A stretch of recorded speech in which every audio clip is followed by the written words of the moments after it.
सभी को मेरा नमस्ते। आज हम उसकी बात करेंगे जो हम अक्सर सुनते हैं। सुना ही होगा आप लोगों ने भी कि पड़ोसी तो पड़ोसी होते हैं, पर कुछ पड़ोसी कुछ काम के नहीं होते। एक कहानी के माध्यम से आपको सुनाती हूँ, समझाती हूँ किस पड़ोसी पे यकीन करें, किस पड़ोसी की मदद करें। खट खट खट खट।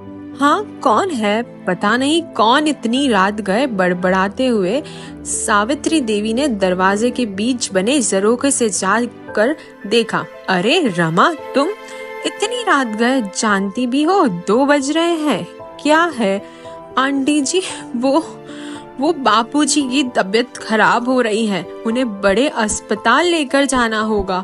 आंटी जी, अंकल जी से कहिए ना, वो अपनी गाड़ी से उन्हें बात बीच में काटते हुए सावित्री देवी बोली। बेटा, वो इनकी भी तबीयत खराब है, बड़ी मुश्किल से दवाई लेकर सुलाया है, ऊपर से गाड़ी भी ठीक नहीं है, तो तुम चौक पर चली जाओ, वहाँ कोई ऑटो टैक्सी मिल ही जाएगी। क्या चौक पर? रमा की आंखें भीगी हुई। रात 2 बजे चौक पर? माँ, बापूजी ने कभी 8 बजे के बाद घर से नहीं निकलने दिया।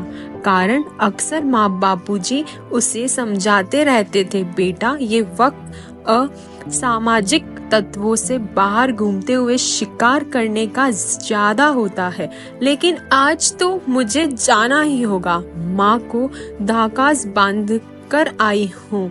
मुझे बेटी नहीं बेटा मानते हैं मेरे माँ बापूजी, तो मैं कैसे पीछे हट सकती हूँ।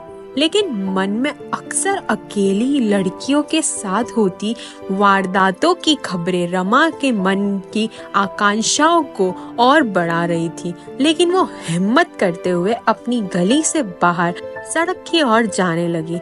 अरे रुको, कौन हो तुम? पीछे से आवाज सुनाई दी। रमा घबरा कर पीछे की और देखा तो गली के नुक्कड़ पर महीने भर पहले रहने आए नए पड़ोसी, जो कि रिक्शा चलाते हैं, को खड़ा पाया। अरे तुम तो हमारी गली के दीनानाथ भैया की बेटी हो ना? कहाँ जा रही हो इतनी रात गए? काका, वो बापूजी की तबीयत खराब है, अस्पताल लेके जाना है, कोई सवारी ढूंढनी। क्या दीनानाथ भैया की तबीयत खराब है? बिटिया, तुम घर चलो वापसी, कहकर वह जंजीर से बंधे उनके रिक्शा को खोलने लगे। रमा तुरंत घर पहुंची। बाबूजी को सहारा देकर उठाने की कोशिश कर ही रही थी कि रिक्शा वाले काका अंदर आ गए। आओ दीनानाथ भैया, सहारे देते हुए दीनानाथ जी को पकड़ते हुए रिक्शा वाले ने कहा। अरे बिटिया, भाभी जी कुछ नहीं है, सब ठीक है, अभी डॉक्टर के पास पहुंच जाएंगे। पिछली सीट पर तीनों को बिठाकर रिक्शा पर तेजी से पेंडल मारकर खींचने लगे। अस्पताल पहुंचकर रमा के साथ साथ डॉक्टरों के आगे पीछे भागते हुए दीनानाथ जी को भर्ती करवाया। देखिए, थोड़ा बीपी बढ़ा हुआ था। डॉक्टर ने उन्हें दवाओं सहित थोड़ा आराम करने के लिए कहा। बेड के पास बैठी रमा को शाम की वो तस्वीरें आंखों के आगे नजर आ रही थी, जब बगल वाली सावित्री आंटी अंकल जी के साथ खिलखिलाकर गाड़ी से उतरी थी। तब ना तो गाड़ी खराब थी और ना अंकल जी की तबीयत। बस देखिए, ये इंजेक्शन मंगा लीजिए, डॉक्टर ने एक पर्ची रमा की ओर बढ़ाते हुए कहा। यहाँ लाइए डॉक्टर साहब, कहकर रिक्शा वाली ने पर्ची पकड़ ली। तुम मम्मी पापा के साथ रहो, हम अभी लेकर आए बिटिया। और वह बाहर की ओर तेजी से निकल गए। रमा एक तक उसकी ओर देखती रही। एक छोटा सा चद्दर वाले मकान में रहने वाला रिक्शा वाला, गली में सभी के घर 2-3 मंजिला थे। सभी के घर मार्बल पत्थरों की सजावट थी, तो किसी के यहाँ टाइल्स। बस वही एक घर अजीब सा लगता था, झोपड़ी नूना सिमेटी और चद्दरों से ढका हुआ।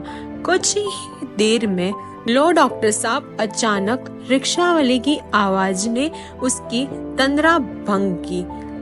डॉक्टर ने इंजेक्शन लगाया और आराम करने के लिए कहकर चला गया। सुबह 6 बजे तक डॉक्टर ने 4 बार बीपी चेक किया, तकरीबन सभी समय सुधार था। डॉक्टरों ने दीनानाथ जी को घर जाने की अनुमति दे दी। वापसी भी रिक्शा को लेकर रिक्शा वाला बड़ी सावधानी से घर तक छोड़कर जैसे ही चलने को हुआ, रमा ने बटुआ निकालकर 500 का नोट उसकी ओर बढ़ाया। लीजिए काका, ये क्या कर रही हो? बिटिया, हम इन सब कामों के पैसे नहीं लेते। मतलब ये तो आपका काम है ना काका, लीजिए। बिटिया, हमारी परिवार के जीवन यापन के लिए हम सुबह से शाम तक उस ऊपर वाले की दया से मेहनत करके कमा लेते हैं।